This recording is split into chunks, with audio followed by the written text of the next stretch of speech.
Hello everyone and welcome. My name is David Sugarman. I'm one of the voices of the Harwich Mariners, and I'm about to bring you something that I am really excited about. And I think once you guys hear about it, you're going to be just excited, if not more than me. I'm about to bring you the first ever Mariners Player Podcast. And so it's exactly what it sounds like from here on out. I'm going to be trying to sit down with a player or two each week from the Harwich Mariners and getting a little deeper in, getting to know the person behind the player. Because I think one thing that I was extremely excited about when I first learned that I'd gotten the opportunity to be one of the broadcasters for the Mariners this summer was that there were so many stories to be told, because that's what broadcasting is. That's what baseball broadcasting is to a large degree, is telling stories. And the Mariners, just like every team in the Cape, have so many different players from different walks of life and different schools who have different experiences, and it's such a melting pot of personalities and stories on these teams. And frankly, we don't have enough time on the broadcast to get to them all as in depth as I'd like to, because I think some of these stories and some of these players, just talking with these guys a little bit before and after BP and that sort of thing, is really fascinating to me, and I've really enjoyed it, and I want to share these stories with you guys. So I think whether you're fans of the Mariners or fans of the Cape League as a whole, fans of college baseball, if you're just a baseball fan in general, if you're a fan of good stories, all right? At the very least, if you're my mom and dad and you're obligated to tell me you like it, because I know I've sent it to them, and yeah, I mean, this was a whole lot of fun, even just the first one. I can't wait to record more and bring them to you guys, because it's just something that I find really interesting. And I think the next time you go out and watch the Mariners, after you listen to one or two of these, you're going to feel like you know the team a little bit more. And I think that's part of the reason we love sport. Even though we don't know these guys intimately, we feel like we do. Well, now you're going to get to know your favorite Mariners players a little bit more intimately, and you're going to, have a deeper connection with your team. So you'll be able to find these on Twitter, on the Mariners Twitter, on the Mariners Facebook, the YouTube page, the website. We're going to put it everywhere for you to find. You won't be able to miss it. I'll have it on my personal Twitter, my personal Facebook. You can follow me on Twitter to find that. That's at David_Sugarman2. And yeah, we're going to have a great time with this. So I sat down with the second baseman for the Mariners this season, or at least he's playing second base a lot when he's in, is Cobie Vance. Vance just wrapped up his sophomore year at Alabama, and he's had a really stellar go of it the first 10 games on the Cape. I spoke with him ahead of game number 11, actually, when the Mariners took on the Orleans Firebirds. We had a good conversation ranging from his interest outside of baseball, his connection to NBA draft pick Dennis Smith, who went top 10 to the Mavericks, and some other stuff too. So I think you guys are really going to like this, and it's my pleasure to bring you the first ever Mariners Player Podcast with my guest, Cobie Vance. I post this on your first off day around Monday, first off day. Looking forward to it? Oh yeah. It's fun and everything. It's just good to kick back and, take in the sights. It's the Cape, and I've never been up here, so it's obviously really pretty, and just like to check it out, Can you talk about that grind a little bit? I know baseball naturally is a grind in, day out, day in type of sport, but the Cape is a completely different animal. Yeah, I got a saying that it's not grinding if you love it, so I love playing baseball. I love being with my teammates, and while I just met some of these guys, 10 games ago, it feels like I've known them for a while. It's fun, it's fun. When you have fun, it's not as hard as it seems, And you're rooming with Travis, right? Travis Munoz, yep. How is that going? It's amazing. He's a prick sometimes, but we get at each other, so it's fun. Would he say the same thing about you? For sure. So there's a big transition going from the metal to the wood. I know you played a little bit with the wood in a summer league in Texas last year, but now 10 games in, do you feel adjusted to that transition? You've had a pretty good week at the plate. Yeah, I feel good, man. I feel good. I'm just with metal, you can kind of miss the ball. You miss it off the barrel and still, put some damage on it. So with wood, you really got to focus on, putting the barrel on the ball. And that's my main key. Just putting the barrel on the ball and making good things happen. How did anything when you came up here surprise you or take you off guard, or you were pretty well informed about the Cape and nothing has really surprised you about maybe the talent level or the grind of the schedule? I had a couple teammates before play up there, and coaches, and my advisor played for Harwich, matter of fact. And it's awesome. I was pretty well prepared for it, I'd say. We're podcasting. Coach Tebow coming in.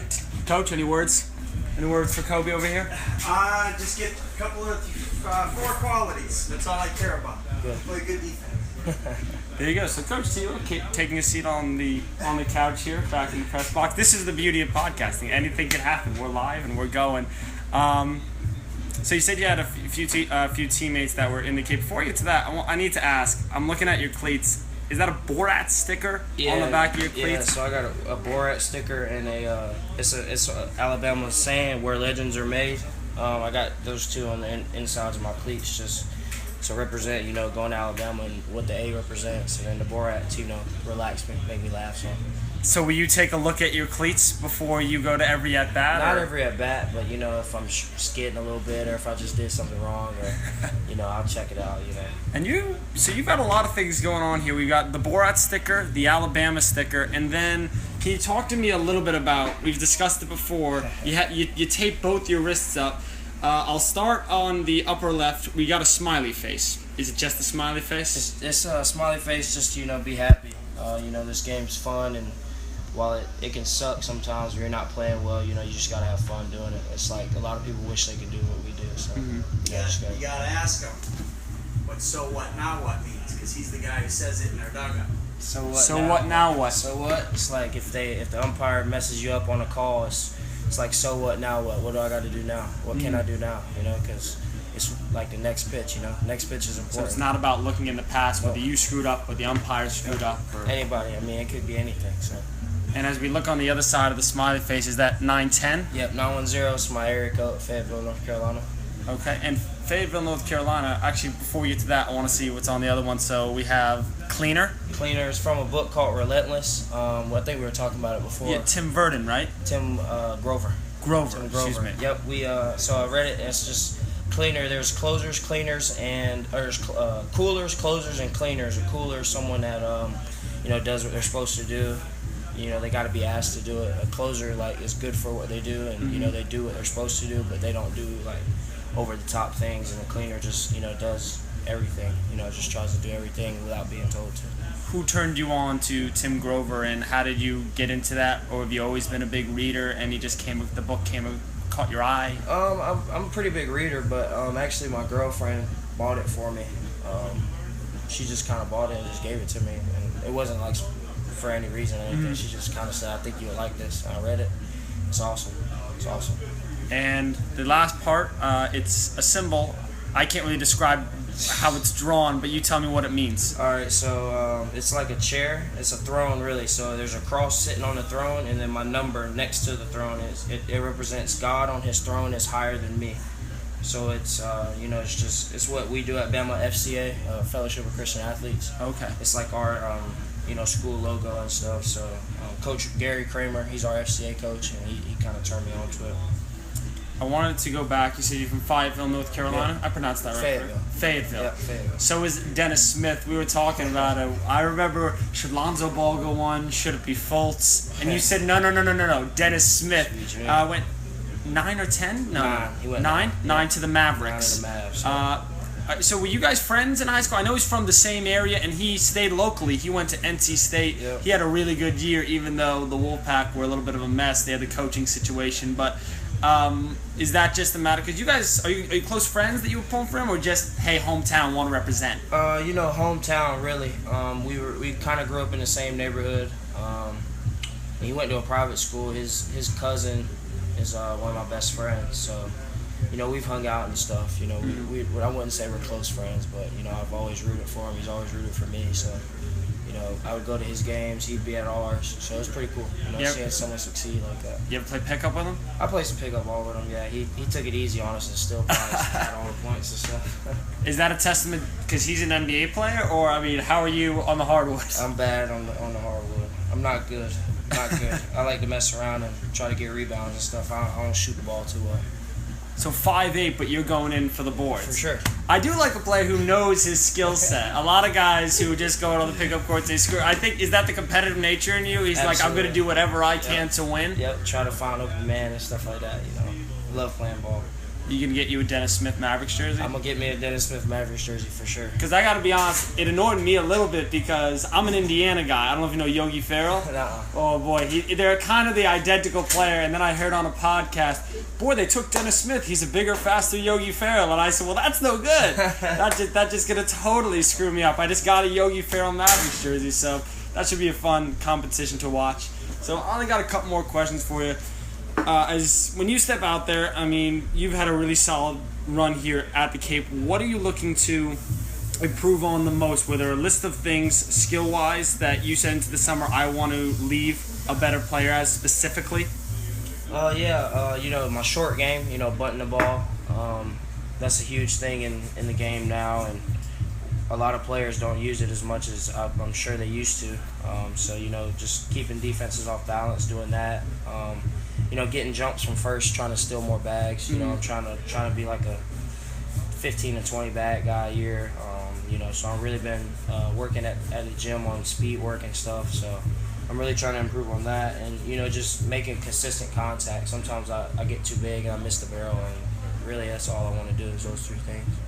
If you weren't trying to be a professional baseball player, what were you trying to be doing? What would be the next career? Even if it's unrealistic, even if I don't know what you would want to do, but so let's say I never played baseball, never had a love for baseball. Yeah.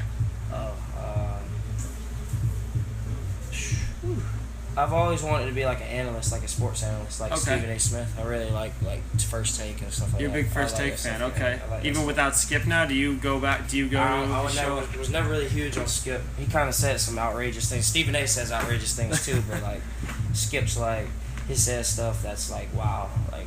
And then, like, it always seems to backfire on him somehow, like saying LeBron James is this, LeBron James is that, or Kevin Durant will never get a ring, and, stuff like that. It kind of is like, I don't know, dude. Like, but, it's awesome still. Give me your best Stephen A. impression.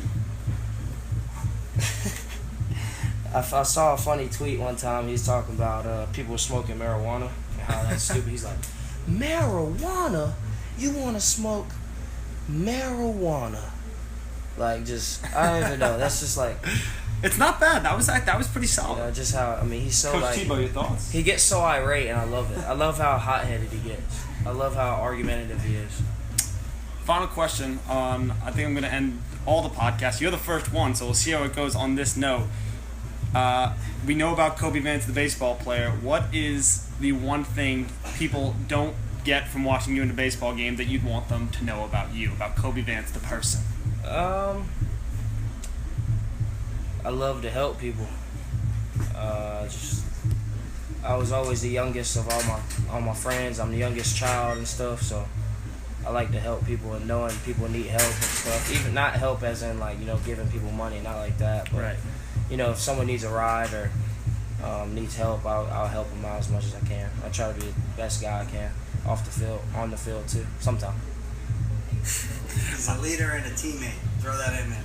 Leader and a teammate. Coach Tebow said it, leader and teammate. That wraps up the first Mariners player podcast, not the post-game podcast. Thanks for coming on, Cobie. Yeah.